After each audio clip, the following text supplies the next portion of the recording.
It's a little unfair to start a video like this where I'm partway through a job, but I thought this might be easier than it is, hence not bothering with the video. Now I realize it's not hard, it's just a little complicated, and a voyage of discovery would have saved me a little bit of time if I'd seen a video like this in advance. So the issue is the AC has gone on this Mini. It's a E50, 2010 E50. AC line bubbled up due to overheating and then burst. I tried to splice it. The splice did not work.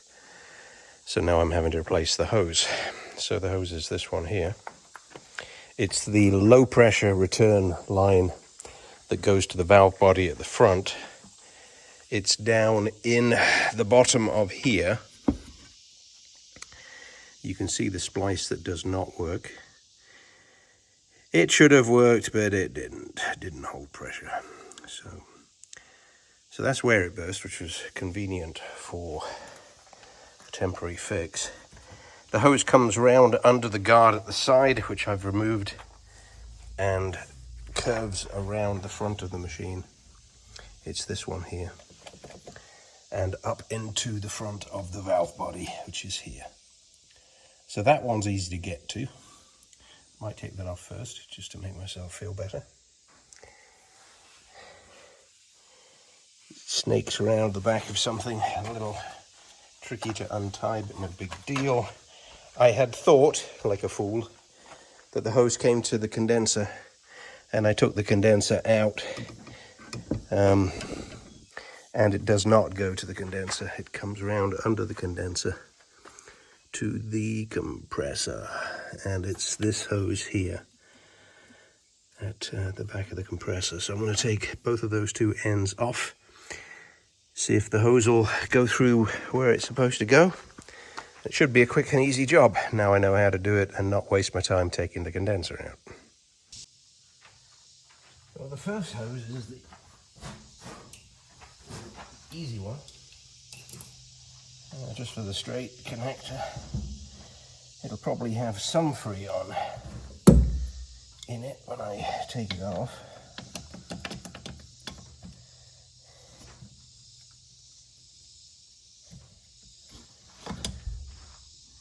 It's pretty tight in the valve body.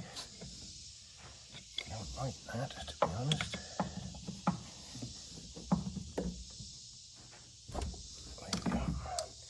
Expect some Freon. I don't want there to be any, but you never know.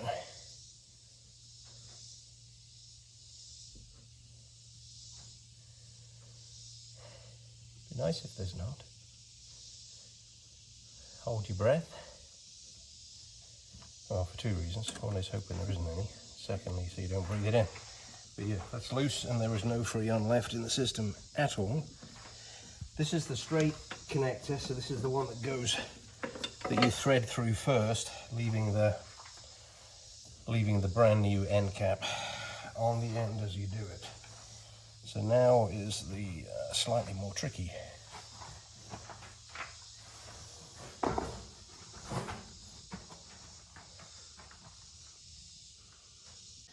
Definitely on this side, not going to see anything but my elbow. And it'd be nice if I could get a fairly large wrench.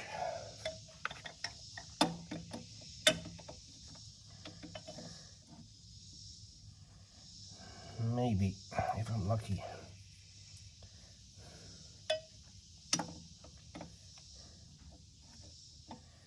That or get a natural wrench.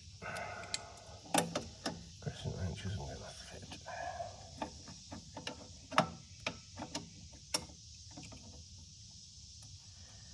And the positive battery terminal is right there on the starter, right at the end of the wrench lock. So it would not be any fun to accidentally ground that out with the wrench.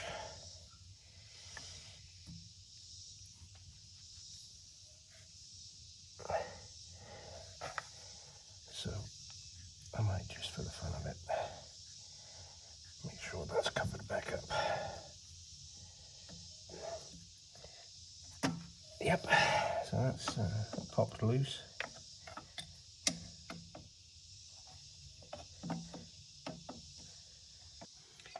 One of the reasons for this video is to talk about the possibility of splicing these things. I did it, failed, wished I hadn't bothered. Hence the purpose of the video. The front hose of the two that go to the compressor, which is what I'm messing with now, needs to come off to give you enough clearance to get the second, to get the rear hose in position. And yet, there's no need to worry about freon here either, because once the system is empty, the system is empty. I do not like the fact that there is so much filth that could go in here. So I'm actually going to get a paper towel and tuck it over the top. At the far end of the compressor, just in front of the clutch, there's a metal plate that all of the hoses are wire tied to.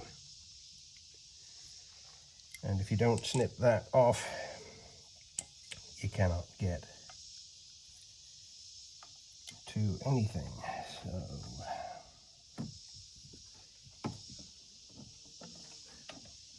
now how you expected to put a new one back on, I got no idea. How you expected to get this bugger off either, I've got no idea. Because getting a pair of snips on this is not going to work. So, second plan of attack is a knife.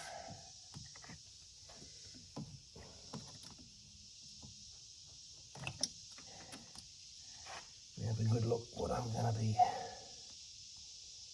cutting through if I slip.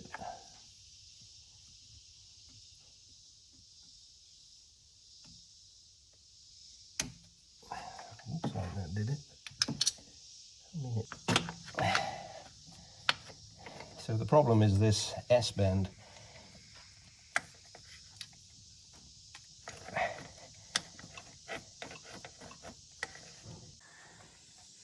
Well, that was a horrible 20-minute delay, because what I found was there was a wire tie tying the old line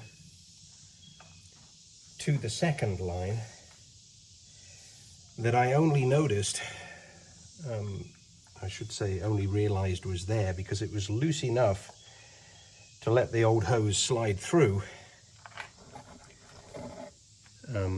but tight enough to catch on this splice that I put in. So it was catching on the edge of one of those. So I was able to at least push it back so I could see it and then snip it off. So it was completely out of sight behind the counterweight of the machine. And so taking the counterweight off is not possible. Well, sure it's possible. But that would have been more difficult if I had not done the splice and it had not got caught. Because the next thing it would get caught on is the nut at the end.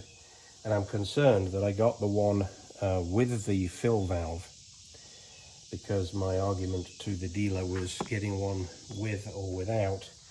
It's better to have another fill connection somewhere, because one day it might be necessary. The trouble is that snaking this through where it's got to go, I don't know how the heck I'm going to do it. So we will see, right? We will see. I'm going to move the camera and leave it on in a different position. I know it's silly to say things like, honestly, I can't figure out how to do this before I try, but I right now do not believe this new line with the AC fill valve on it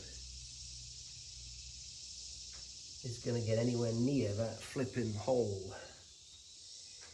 Oh, that is a tight place to get anything through. So I'm going to change the order of these and have the new line at the top. It does not matter, not one bit, except for reconnecting it. And I'm going to go over the top of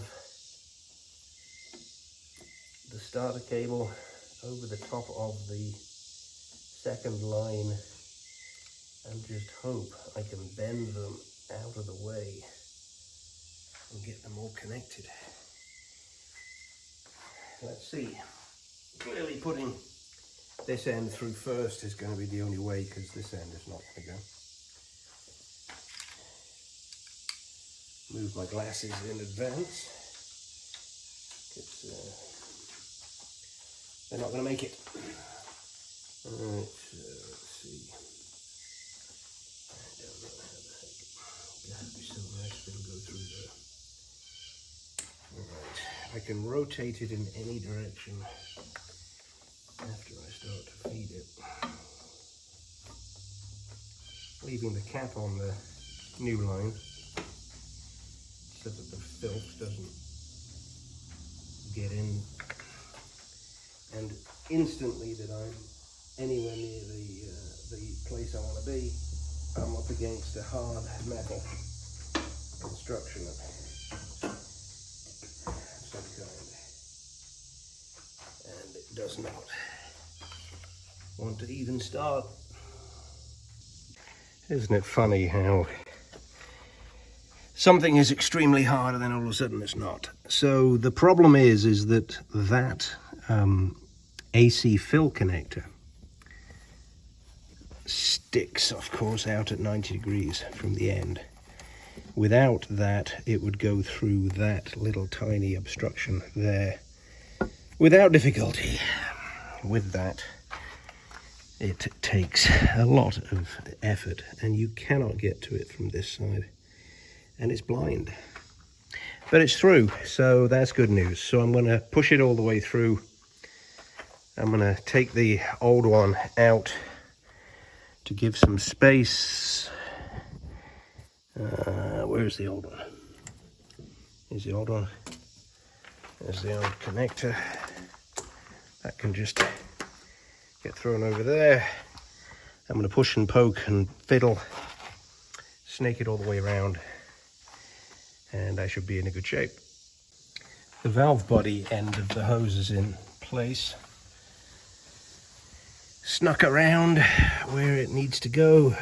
It's pain in the behind, but it comes up at a nice angle, and the additional fill port, which caused all the effort, is right here.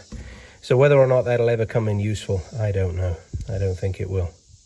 So note to self, do not buy the hose with the fill port, buy it without. I'm leaving that loose in case I have to rotate the hose. I believe there's enough twist on the hose to rotate it if need be. Anyway, but I'm going to leave it loose. So now let's see if I can try and get these two in position. It's funny, I don't think yet I used any unique English curse words. I am sorely tempted. I'm going to try and connect the smaller of the two pipes first.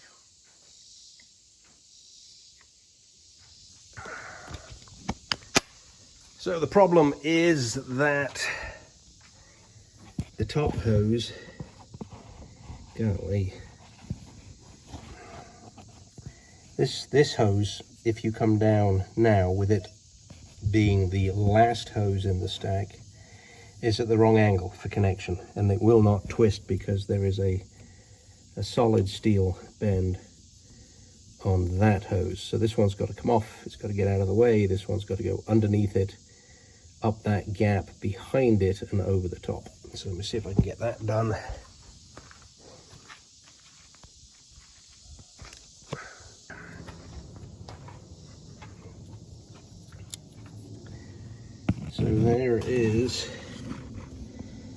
there are, I should say, the offending connectors. It's almost impossible to see anything here. Except that these two hard lines, this one and this one, have a particular shape to them, and they will not pass each other in the wrong orientation. So enough said on something so simple. But it's just a matter of mechanically fiddling and faffing. Years and years ago, I was a member of Cave Rescue in England, and one of the virtually most important things I ever learnt, kind of a bit silly to say that, but is that if it don't fit, rotate it. Right? So if you get stuck, if you get trapped, if you cannot move any further, it's amazing what a subtle rotation of the body will allow. Move your hips into a different orientation with your shoulders, that kind of thing. Not panicking and not pushing and not straining is also vitally important too. So snaking this hose through here reminded me a lot of trying to snake myself through nasty, horrible places. If I had not gotten the hose with the extra fitting, I also would not have had to take the condenser out, which is not a problem, except there's a pin that goes through the bottom with a split pin at either end. And like anything, I've lost the second split pin, but it'll be down there somewhere. And it was an extra 15 minutes of complexity that was not needed, because the hose goes straight by the lower corner of this, down there. So in hindsight, I did not need the extra clearance of taking these units out and loose. So all buttoned up, everything's good. I can't test the AC because I got no Freon, but I'll call my buddy, he'll vacuum it out. Suck a vacuum on it, stick the Freon in, everything's good. And that's another wrap for another little job.